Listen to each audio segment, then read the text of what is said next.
Hello, everybody, and welcome to the CT Sports Talent Show. My name is Chris Saunders, and I'm pleased to have on with me John Mcnair, who was newly named the Berlin boys basketball head coach. And if that name rings a bell, he's been around Berlin a little bit, kind of coached both the girls and obviously he's been a part of many different also aspects with Berlin as well. John, I appreciate you coming on. Yeah, Chris, thanks for having me. I'm really excited to be here and talk hoops. I love basketball. I was reading up a little bit, trying to do my research. I try to do that when I can, even with the busyness. So, like I was telling you, got a marriage coming up and the whole nine. It's the summer, job, and everything else. But I found it very intriguing how much you were involved before you took the job with Trinity, and you were a part of you were part of the chairs. I like to call that where you're next to the head coach. You got a chair designed. First chair, second chair, third chair. It's not assistant coach, I believe. It's always what chair are you? Are you the third one? All right, you're down there. But the point is, though, you being such a critical component to Berlin before you had left, and now you're back. I feel like that's very beneficial. It's almost like a coming home moment, coming to Jesus moment, if that makes sense. Yeah, it does. And it's definitely it's really cool for me. It's my I think back to my freshman year, Berlin won their only state championship in basketball, and Mhm. Coach Basso was like an idol to me at that point in my life. I was like, this guy's unbelievable. He knows everything. I still think that about him to this day. But it's just to come back and to have the great experience I did with the program. Mhm. And it was in great hands for many, many years with Coach Veneziano, who actually let me get my start in coaching way back when I was 18. I helped him out with an AAU program, and I had just graduated. He was the JV coach my senior year, and he was like, "Yeah, come help me out." And it was spectacular. It got me the bug, and now I'm sitting here doing this and hoping to make him proud.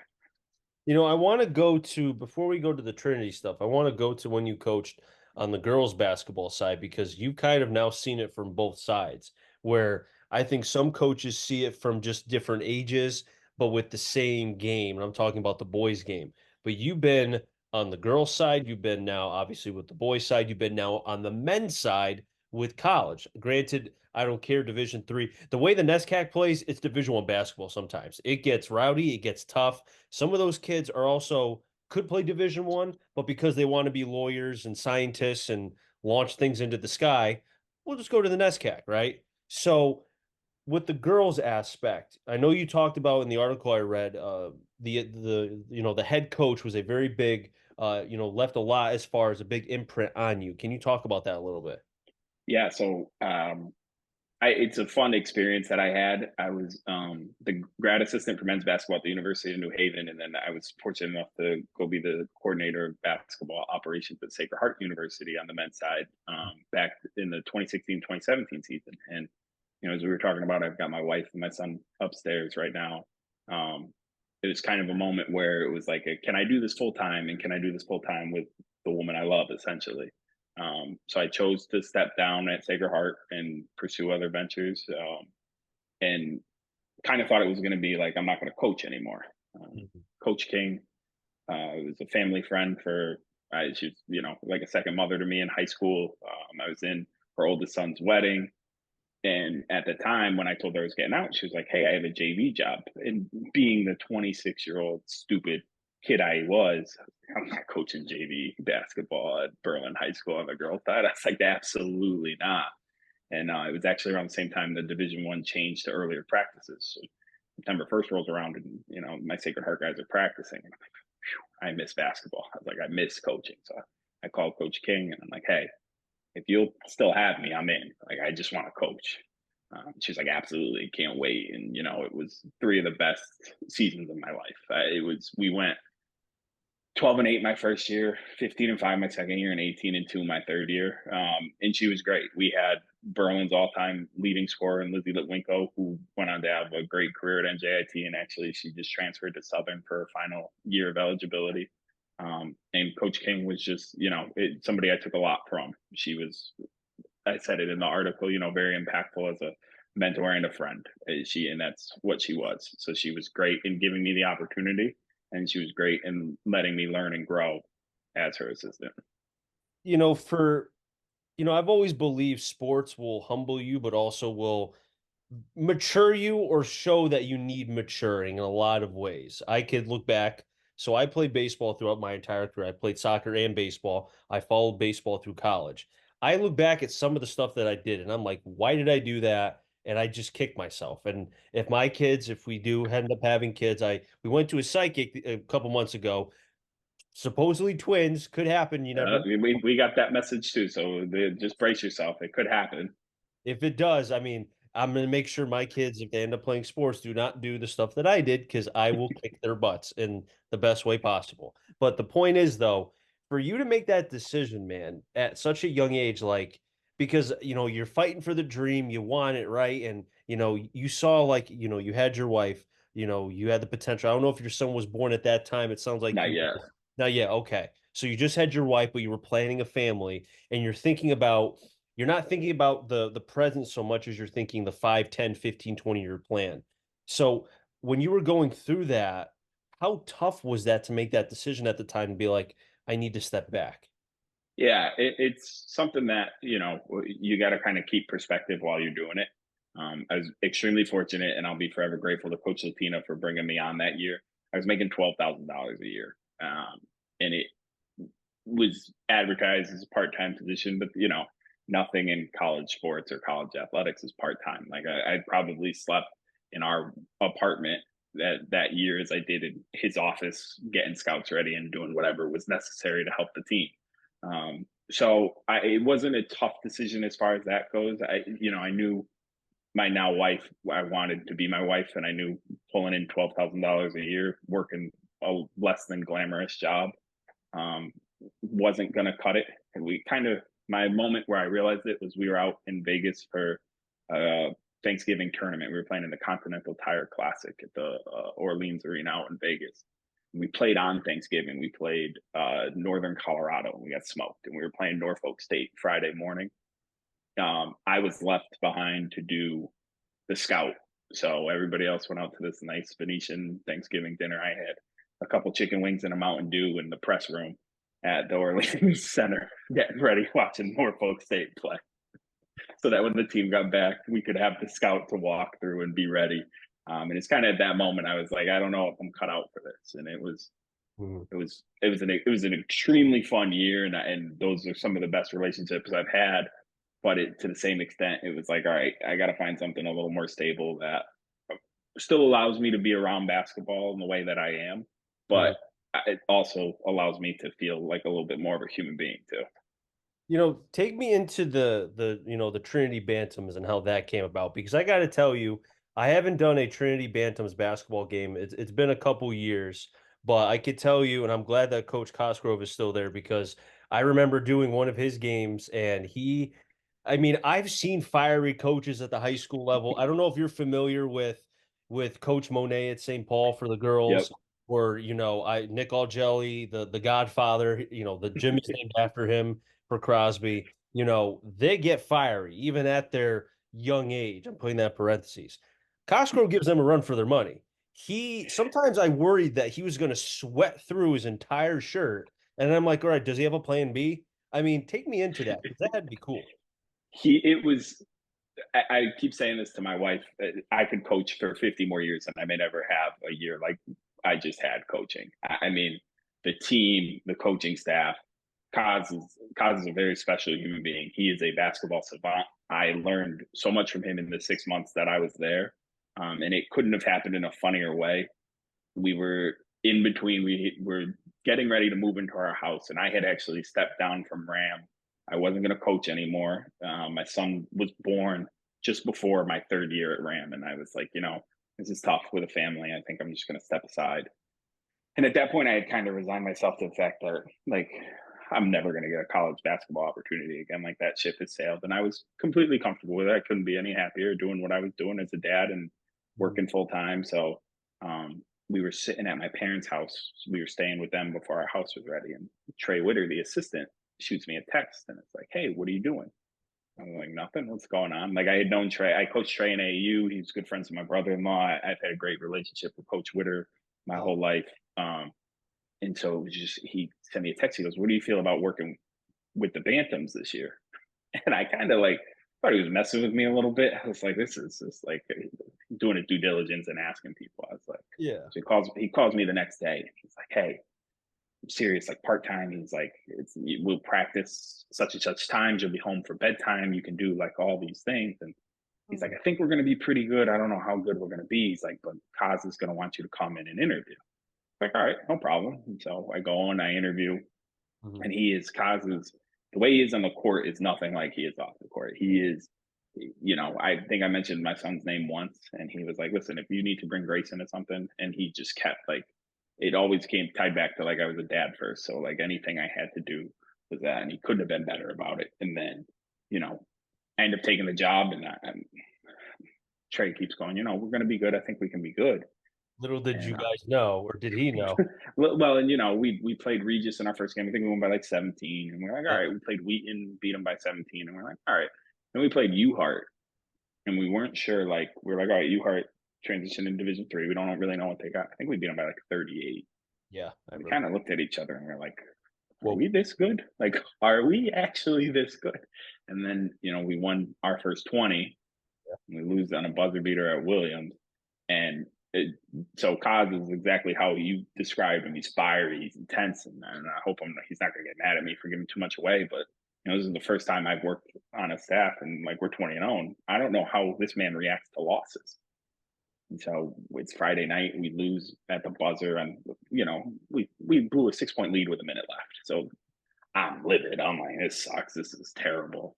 mhm, Um, and he walks into the locker room, and I'm like, this guy is like, I know him as intense, and like I'm expecting him to light up the room. He's like, mhm, I'm really proud of you guys. Like, do you know how hard it is to be 20-0? And he's mhm, like, I'm not saying we're done. He's like, we're gonna figure it out, and we're gonna be better tomorrow when we play Middlebury. Like, we're gonna regroup and get it together. He's like, but you know, mhm. if this is how we're gonna lose, we'll figure it out. And then we played Middlebury, and we held them to 2 points through the first 13 minutes of the first half. Like, I've never seen a group of guys respond better to anything. And then we go on, we win, I think our next 14, including beating Williams at Williams for the championship. So it was just unbelievable. And then, we host all the way to the Final Four. And my favorite cause story back to, how he is on the sideline. So we play Swarthmore, and it was my scout.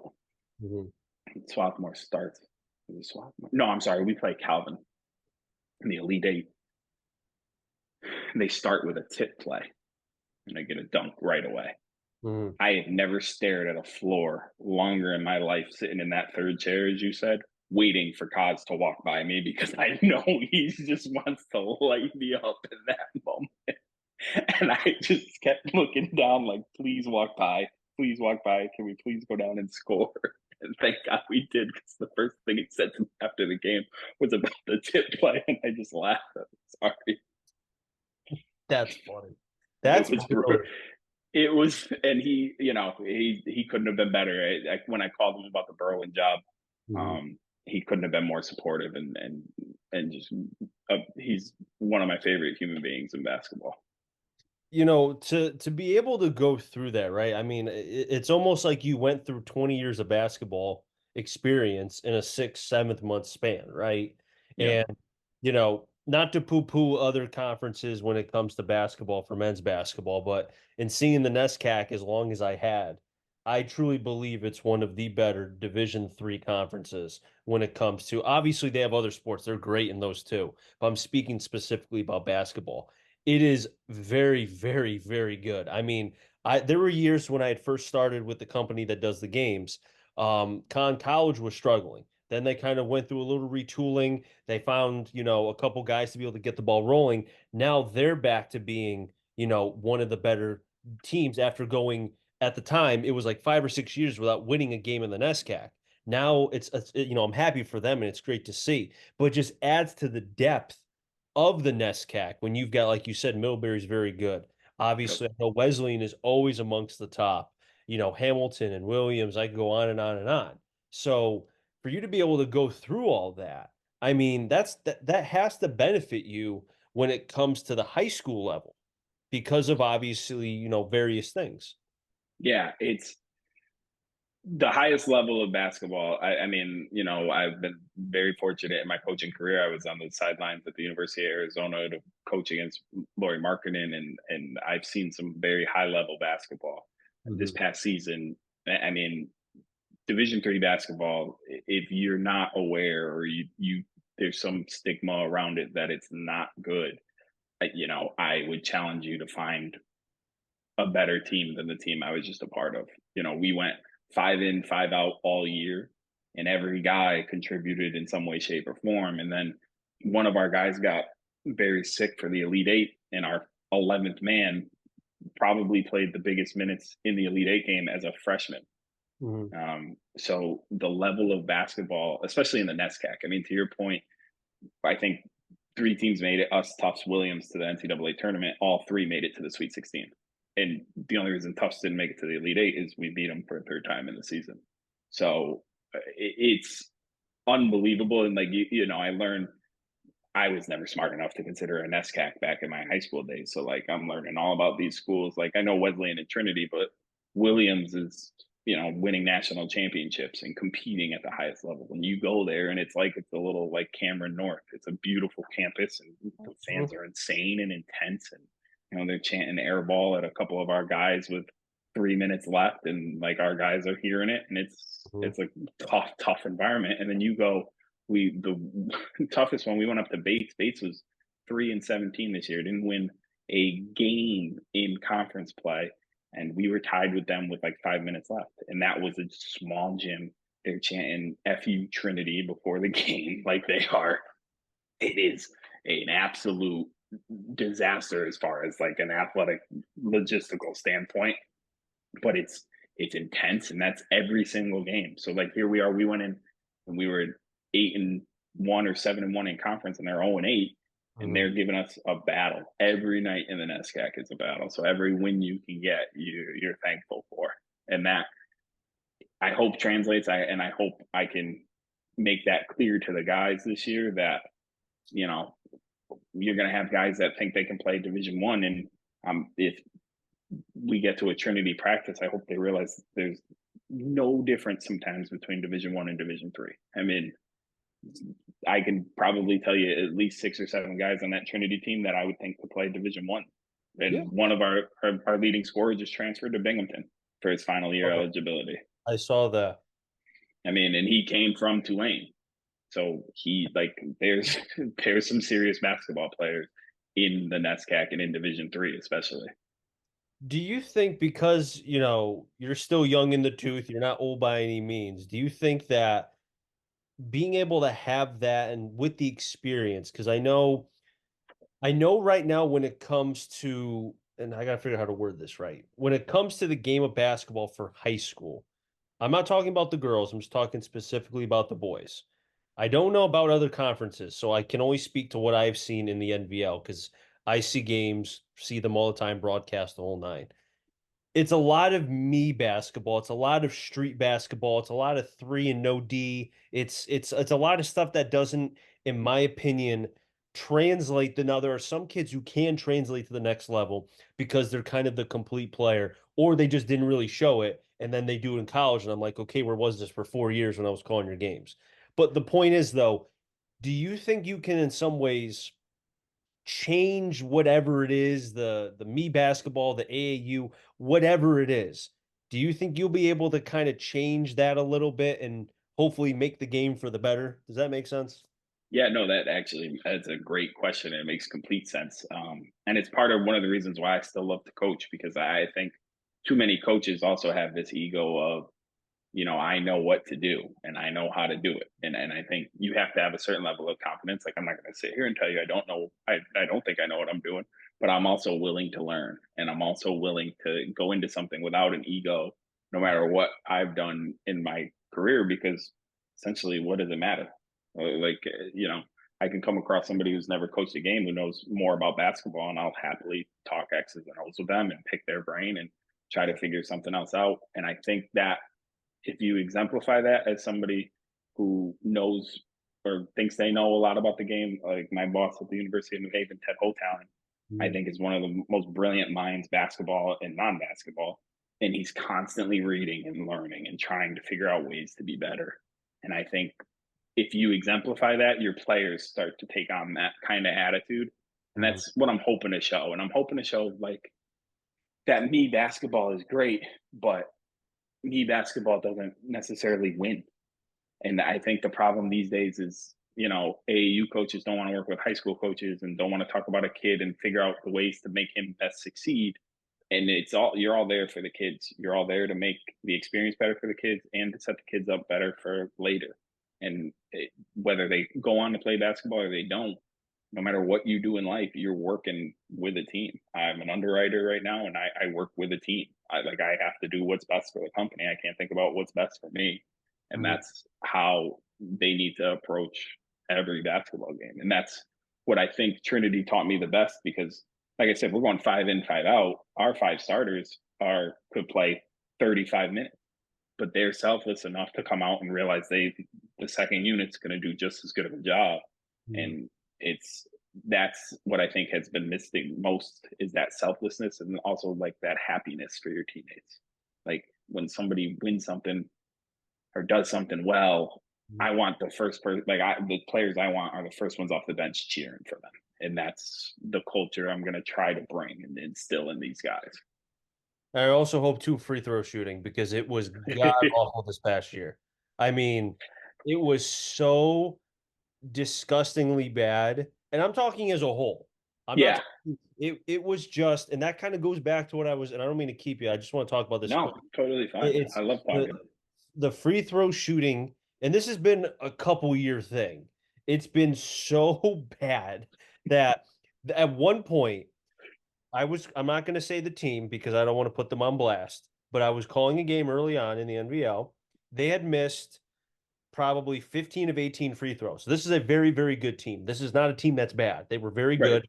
They were in, they went pretty far in the NVL tournament. I'll leave it at that. They were so bad. And my partner was an all-time leading scorer, one of the all-time leading scorers at Pomperaug. He was known for his free throw shooting. At some points in the game, during the broadcast, I would just say free throw goes up, or I would say whatever, and then I just wouldn't say anything because it's like I've said everything about a doink, a miss. A couple of times they were air balls. We were just looking at each other like, what do we say? What do Right. we like? That has to be free throw shooting is not that hard. It's got to be No. impossible. So there are a few things that I hold very important as a coach. One, probably the standout is transition defense, and that to me has been horrible across a lot of high school games that I've watched. Um, Offensive rebounding, actually making sure you're getting a body on somebody and rebounding. Then you got to make your free throws. You got to take advantage of the ones that are there for you and that are going to help. I have always thought if you make more than your opponents take, you're set up well. So defend without fouling and make your free throws. And if you're not making your free throws, to me, that's just a lack of effort and getting in the gym and working on things. Because to me, you should be making. I'll be generous to some big guys and say 70%, but I want you hovering around 75, 80% from the line. And even that, if you're a quote unquote shooter or guard, or especially a point guard, I want you hovering around that 85, 90%. Like, I want to know when the game's on the line, I can put the ball in your hands and we can get fouled and get to the line. Yeah, man, I'm with you on that. Hopefully you can help with that and other things. But John, I appreciate you coming on, buddy. Thank you Congratulations very much. Thank you, on sir. congratulations on getting the head job with Berlin. Hopefully you'll play an NVL team, or maybe I'll see you down the road, with Yeah, NFL that'd be Chess. great. They have me around calling games come the tournament time. So not to Yep. put pressure on you or Berlin, but I'd We'll love do to our best. call, a red Yeah, coats game. That'd be awesome. That'd be fun. that would be awesome, Chris. I really appreciate you having me on too. This was great. This is fun, man. I'll wrap things up on the CT Sports Talent Show. So next time, stay safe. Remember, CT stands for Connecticut Talent. I'm a jury. Find them all. Do what they should, everybody. Be well.